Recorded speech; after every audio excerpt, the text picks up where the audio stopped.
Hello, সবাই কেমন আছো? তো ভালোই আছো, আর ভালো থাকলে আমারও ভালো লাগবে। তাহলে আমার রেসিপিগুলো ভালো করে দেখতে পারবে, আর সবাই ভালো থাকাটাই দরকার। তো তা হাউস কিচেন কর্নারে চলে আসছি। আজকে একটা পটল ভর্তা করব। তার জন্য পটল ভর্তা তো অনেক অনেক ধরনের হয়, আমি এইভাবে কিভাবে করছি দেখবে। তো তার জন্য পটল নিয়েছি চারটা পটলকে এইভাবে পিস পিস করে পাতলা পাতলা করে কেটে নিয়েছি। আর এই সাইডে নিয়েছি পেঁয়াজ, রসুন, ধনিয়া পাতা দরকার হয়, ধনিয়া পাতা নেই, তার জন্য আমি কারি পাতা দেবো, ধনিয়া পাতার মতন কারি পাতা দেবো। শুকনো লঙ্কা নিয়েছি, আর কাঁচা লঙ্কা ছিঁড়ে নিয়েছি, আবার কুচি করে নিয়েছি, কালো জিরা নিয়েছি। আর এখন আমি নুন আর হলুদ দিয়ে পটলটাকে ম্যারিনেট করে নেব। আর কড়াই বসিয়ে দিয়েছি কিছু সরষের তেল দিয়ে ফ্রাই করব। এভাবে একটু নুন দিয়ে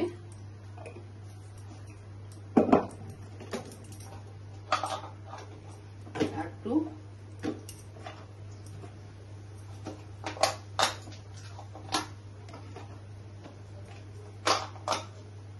নুন আর হলদি দিয়ে ম্যারিনেট করে নেব। তেল গরম হয়ে যাচ্ছে, এইভাবে নুন হলুদ দিয়ে ম্যারিনেট করে নিয়েছি। পটলগুলোকে আগের থেকে ধুয়ে খোসাগুলোকে একটু লাইট করে চাকু দিয়ে চেষে নিয়েছি, নিয়ে এইভাবে পাতলা পাতলা করে কেটে নিয়েছি। এখন এটাকে তেলে ফ্রাই করে নেব।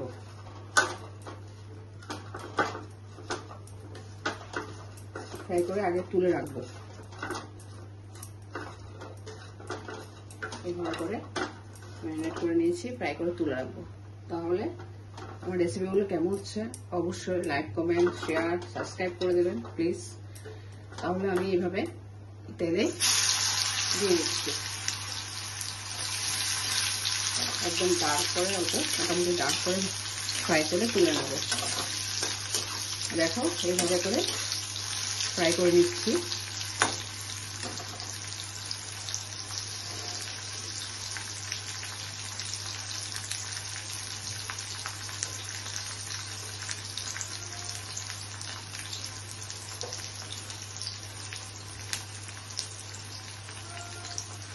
অনেক ধরনের পটলের রেসিপি করা যায়, আর পটল ভর্তা অনেক ধরন করেই করা যায়। তো আমি একটা এইভাবে দেখাচ্ছি, আরো অনেক রকম জানি। তো এটা আজকে দেখে কমেন্ট করে, লাইক, শেয়ার, সাবস্ক্রাইব করে বলবে কেমন হয়েছে। আমি আরো অনেক ধরনের পটল ভর্তা জানি। তো আজকেটাই দেখাচ্ছি, আজকেটা ফার্স্ট দেখাচ্ছি, কারণ আমি পটল ভর্তা দেখাইনি। পটল দিয়ে রেসিপি দেখিয়েছি অনেক ধরনের। এটাকে এভাবে করে অল্প ডার্ক করে ফ্রাই করতে হবে। এভাবে ফ্রাই করে নিচ্ছি। দেখো ফ্রাই হয়ে গেছে। আমি এখন এইভাবে করে তুলে নিচ্ছি একটা প্লেটে। এভাবে করে তুলে নিচ্ছি, আবার দিচ্ছি আটাটা, আবার সেইভাবেই ফ্রাই করব।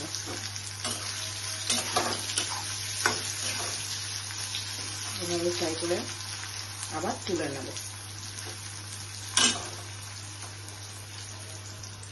বাড়িতে একবার করে দেখো, এভাবে খেতে কিন্তু খুব দুর্দান্ত হয়। রেসিপিটা কোনো হার্ড নেই, সিম্পল রেসিপি। তো করে দেখলে খেলে বুঝতে পারবে, না খেলে বোঝা যাবে না। পটল তো খেতে ভালোই লাগে, এত খারাপ লাগে না। আমরা তো অনেক রকম দই পটল করি, পোস্ত পটল, তারপর ডাল দিয়ে করি, অনেক ধরনের তো করা হয়। তাই এই রেসিপিটা একবার করে দেখো, আমার রেসিপিটা অবশ্যই খুব ভালো লাগবে।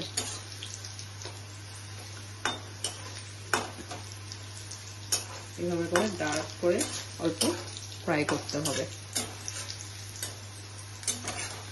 মাছ মাংসের থেকেও ভালো লাগে, বাটা বাটা জিনিসটা এমনও সবকিছু ভালো লাগে। মাছ মাংসের টেস্ট একটা একরকম, কিন্তু বাটার টেস্টটা সত্যি অনেক টেস্টি হয়। এইভাবে করে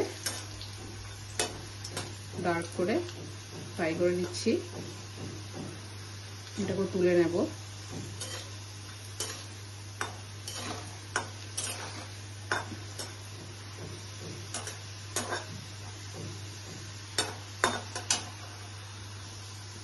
এইভাবে ডার্ক হয়ে গেছে, এটাকে তুলে নিচ্ছি।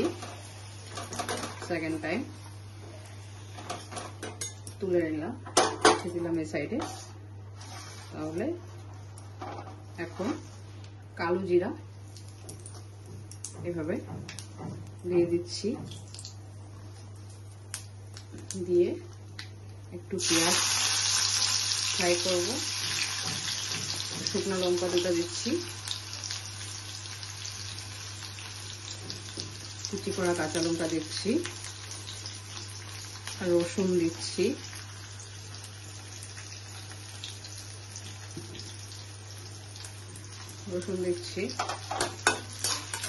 এইভাবে দিয়ে ফ্রাই করে নিচ্ছি।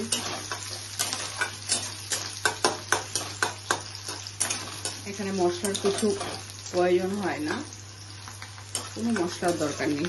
রসুন আর শুকনো লঙ্কাটাই আর ধনে পাতা জায়গায় কারি পাতা দিয়েছি, তো এটাতেই খুব টেস্ট হয়ে যায়। আর কোনো মশলারই দরকার নেই। একটু নুন দেব, আর নুনটাকে বুঝে দিতে হবে। একটু নুন দেব মাখার সময়। এইভাবে করে সব একসাথে ফ্রাই করে তুলে নেব।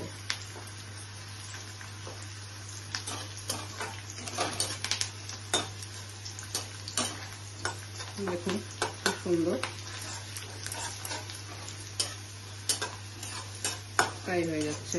কালারটা, স্যান্ডটা খুব ভালো বেরিয়েছে। রসুনের স্যান্ডটাও ভালো, পেঁয়াজের সেন্ট খুব সুন্দর বেরিয়েছে, আর ফ্রাই হয়ে যাচ্ছে। এগুলোকে সব একসাথে পটলের প্লেটে নিয়ে নেব।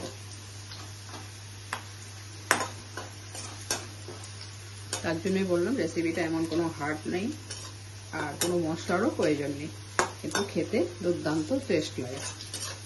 তাই একবার করে অবশ্যই আমাকে লাইক কমেন্ট করে জানাবে।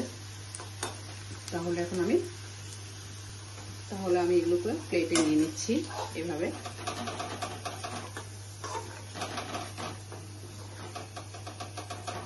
কালো জিরার সেন্ট বেরিয়েছে।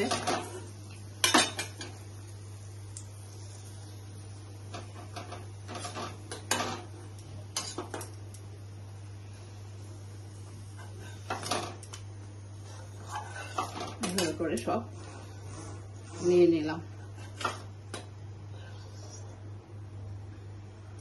নিয়ে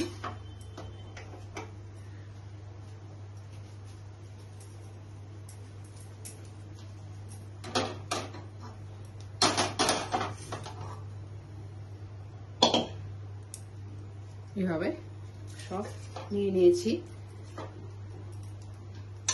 নিয়ে এখন এই কাঁচা পেঁয়াজ আবার গ্রেট করে রেখেছি, এগুলোকে ঠান্ডা হতে লাগবে। ঠান্ডা হলে এটাকে এইভাবে করে মেখে নিচ্ছি।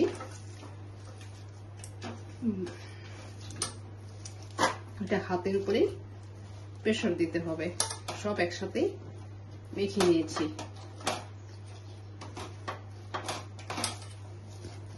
এই জায়গাটা একটু হার্ড, কেন প্রেসার দিয়ে মাখতে হয়। খেতে তো 2 মিনিট লাগবে না। এটার উপরে এখন আমি একটু কাঁচা পেঁয়াজ দিয়ে দিচ্ছি, আর কারি পাতা দিয়ে দিচ্ছি, আর কাঁচা লঙ্কা দিচ্ছি। দিয়ে একটু সরষের তেল দেব। তাহলে একটু সরষের তেল দিচ্ছি, সরষের তেল দিলাম, আর একটু নুন দেব। কারণ ভাজার সময় তো নুন দিয়েছি, আর তো দিইনি, তাই নুনটা বুঝে দিতে হবে। একটু নুন দিয়েছি, তাহলে আমার রেসিপিটা মোটামুটি কমপ্লিট হয়ে গেল। সরষের তেল করেছে, আরো ভালো লাগবে। তো আপনারা অবশ্যই বাড়িতে করে আমাকে জানাবে এইভাবে পটলের একটা ভর্তা করা যায়।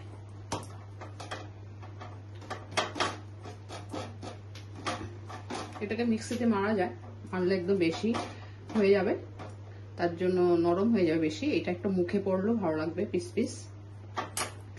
এভাবে আপনারা অবশ্যই বানাবেন, দুর্দান্ত হয়। গরম গরম ভাতে খেতে খুব ভালো লাগে, এমনি স্যালাডের মতন খেয়ে ফেলবে। তাহলে এইভাবে আমি প্লেটে আবার নিয়ে নিচ্ছি। তাহলে অবশ্যই আপনারা তোমার বাড়িতে করে আমাকে জানাবেন কেমন হলো আমার পটল ভর্তা।